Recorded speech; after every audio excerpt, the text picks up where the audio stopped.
गिबियावनो बयनिसिमबो आंनि खुलुमनायखौ जासिहरबाय। बेजों लोगोसेनो आसा खालामो नोंथांमोन बयबो मोजाङैनो दङ आरो लोगोसे मिजिं थिबावो नोंथांमोना भिडिअखौ जोबजासिम नायगोन आरो भिडिअखौ मोजां मोनदोंबा लाइक शेयार कमेन्ट खालामगोन आरो जोबनायाव चेनेलखौ साबस्क्राइब खालामनानै लागोन होननानै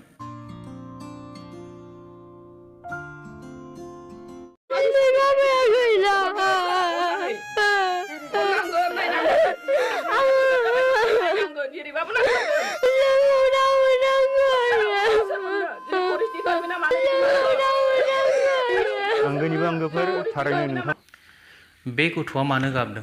हांमा सरहाब सरहाब दिखार नांहाब नांहाब गोरखो गोरखो मानो गाबदों? माबा मोनसे जाग्रा मुवा मोनजायैनि थाखाय बे गथ'आ गाबाखै, माबा मोनसे गोदान गस्ला मोनैनि थाखाय गाबाखै, माबा मोनसे गेलेग्रा मुवा मोनैनि थाखाय बे गथ'आ गाबाखै। बे गथ'आ गाबदों बिफा गावथार जानायनि थाखाय। आसल घटनायानो जाहैबाय बे गथ'नि बिफायानोमोन हेमन्त नार्जारी, जायखौ दाख्लै हाग्रानि दंफां लाबोनाय समाव पेरेंगा बसुमतारीनि फरेस्टारफ्रा खाथिनिफ्रायनो खर'आव गावनानै मेलेम बारसावलायनाय गावथारबाय। दा बे जोबोद दुखुनांथाव बाथ्रा। बेबायदि दुखुनांथाव भिडिअ आरो आङो फिन नुबावगोन होननानै सानाखैमोन। नै दाखालि बावैसो सिगाङाव चिरां डिस्ट्रिक्टआव नरबेश्वर बसुमतारी बिथांखौबो गावथारबाय आरो नै साननैसो सिगाङाव हेमन्त नार्जारी बिथांखौबो गावथारबाय। आसलथे फरेस्ट डिपार्टमेन्टआव मा जादों? गावथारनायानो जोबथा साजा जाबाय नामा? एसेबां खाथिनिफ्रायनो 0 पइन्टनिफ्रायनो गावदों होननानै बिथांखौ बुंदों। 0 पइन्टनिफ्राय जुदि गावनो हाबायब्ला 0 पइन्टआव बिथांमोनखौ मानो एरेस्ट खालामनो हायाखै? आरो बिथांखौ खर'आव गावनानै गावथारनांगौनि मोन्थायखौ सोर होखो? अधिकारखौ सोर होखो? पावारखौ सोर होखो? पेरेंगाया बिनि फिननायखौ मा होगोन? बिस्रा खाथियाव थानानै आथिङाव गावनाय बा आखायाव गावनानै बिसोरखौ हमनो हानायनि मोनसे खायदा बुद्धि पेरेंगाया फोरोङाखै नामा? एबा फरेस्ट डिपार्टमेन्टआ फोरोङाखै नामा? बेसेबां दुखुनांथाव दिनै बे उन्दै बैसोआवनो बिफा गोमोजानानै हालाय हाफाय आनिथानि जानांबाय बे गथ' माखासेया। जोबोद अयनाय जादों, जोबोद सोंखारिजाथाव, जोबोद मुगैजाथाव जादों बे जाथाया। पेरेंगा सारा हायाब्ला फरेस्ट डिपार्टमेन्टखौ दासालायसै, फरेस्ट डिपार्टमेन्टखौ गुबुननो होदो। बेबायदि बर' हारिनि सायावनो जावले जावले बेबायदि इनाय अनागारखौ मावबाय थानो नांलिया। आरो आं मोनसे खोथा सावरायदों, सारआ गोसोम ससमाखौ गारनानै गुफुर ससमाखौ गानदो, अब्लासो नुसिगोन सारआ जे बर' हारिया माबायदि अबस्थायाव दङ आरो माबायदि खामानि मावनानै जानांगासिनो दङ। दा बे एखे जाथायनि सायावनो UBPFआ मा बुंखो बेखौबो भिडिअनि गेजेरजों एसे नायनानै लादिनि। बिथांमोनहा गोथौ दुखु फोरमायनायजों लोगोसे फरेस्ट डिपार्टमेन्टखौ माबायदि बुंहरदों, माबायदि खावलायहरदों एबा माबायदि फोरमायथिनानै होदों भिडिअनि गेजेरजों एसे नायदिनि। बिटिआरनि जा फरेस्टनि दैदेनगिरि बिथांमोना फरेस्ट गार्डफोरनो गोबां गोहो होद्रायनाय बायदि जों नुहुरनो मोन्दों। मानो होनब्ला बे फरेस्टआव बिदि आयेन गैया डाइरेक्टलि सोरखौबा दाय मोनब्लानो जे सुट आउट खालामनांगौ बे खोथा नङा। फार्स्टआवनो वार्निं होनांगौ आरो बेखौ जुदि दाय मावमारदोंब्ला बिथांमोना आथिं बा बहाबा गावख्लायनो हायो बेखौ स्टप खालामनो थाखाय। नाथाय जोङो नुनो मोनो जे फरेस्टनि खोथायाव मासे मोसाया मानसि जाबाबो बे मोसाखौ बुथारनो नाजाया, हमनानै बेखौ पिन्जरायाव दोननोसो नाजानायखौ जों नुनो मोनो।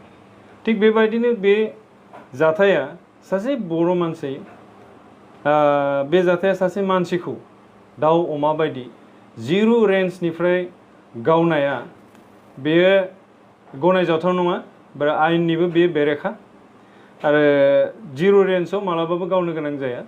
0 रेन्जआव फैनाय माने बे मानसिखौ हमनो हागौमोन आरो एरेस्ट खालामनानै सरकारनि खाथियाव लांनानै बेखौ दायनिगिरि फोनांनोबो हागौमोन, बिसार खालामनो हागौमोन। बे खोथायाव जोङो बिराद दुखु मोनदों। भिडिअखौ नायनानै निस्सय हमनो हाबाय जे बिथांखौ डाइरेक्ट गावथारालासेनो बिथांखौ मा खालामनो हायोमोन। भिडिअखौ नायनानै रायजो राजा बयबो बुजिबाय। बे जानानै थांबाय, दुखुनांथाव बाथ्रा, बेथ' जोबोद दुखुनांथाव बाथ्रा। आरो गुबुन मोनसेया जाहैबाय सावस्रि बिफान एबा बिटिआरनि हेल्थ डिपार्टमेन्टआ ओरैबायदि गाफिलिटि जाबाय।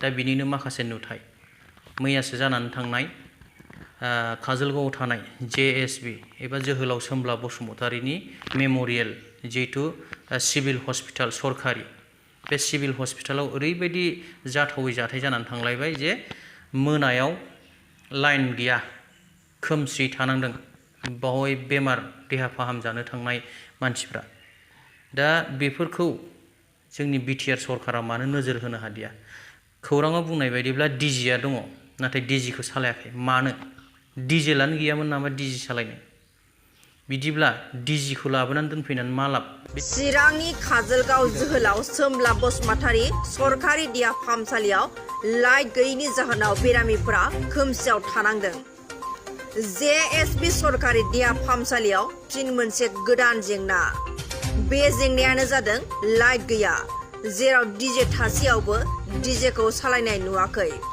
जायनि जाहोनाव बेरामिफोरा 5 घन्टासो खोमसियाव थानो गोनां जादों सरकारि देहा फाहामसालियानो जुदि बिदि जायोबा साननो गोनां बेरामिफोरा खावलायदों दि बेफोर जेंनाखौ सरकारा थाबैनो सुस्रांना मोजां खालामना होनांगौ होननानै सरकारनि खाथियाव दाबि दैखांदों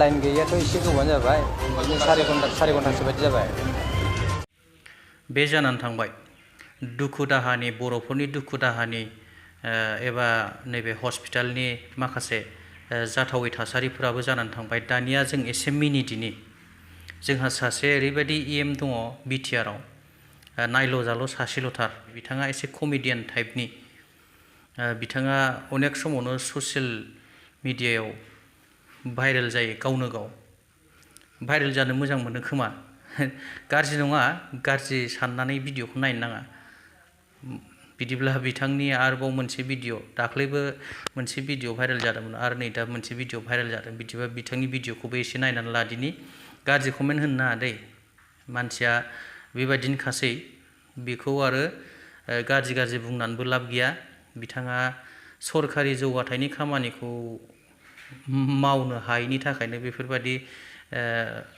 मावलाबायनानै पाब्लिकफोरखौ कनभिन्स खालामनो नागिरदों मादों बे गावनि बाथ्रा কিন্তু গাজ্রি কমেন্ট হন না অন্যান্য প্লিজ ভিডিওকে নাইতো আজি বিশ্বকর্মা উপলক্ষে হেয়ার কাটিং চলি আছে এতিয়া আমার কাকা আমার বড়দেকা চুলি কাটিং চলি আছে অলপ পিছত মেনেজাৰ বাবু চুলি কাটা হ'ব আজি ৰাতিপুৱাৰ পৰা 8 জন মানুহৰ চুলি কাটা হ'ল অহাকালি 12টা বজাৰ পৰা আৰু 5টা বজালৈকে চুলি কাটা কাম চলিব আমার মুছলপুর সমষ্টির আমার বন্ধুসকল আহি পেলাই মোর হাতেৰে চুলি কাটাব পাৰে পইচা নালাগে ফ্ৰী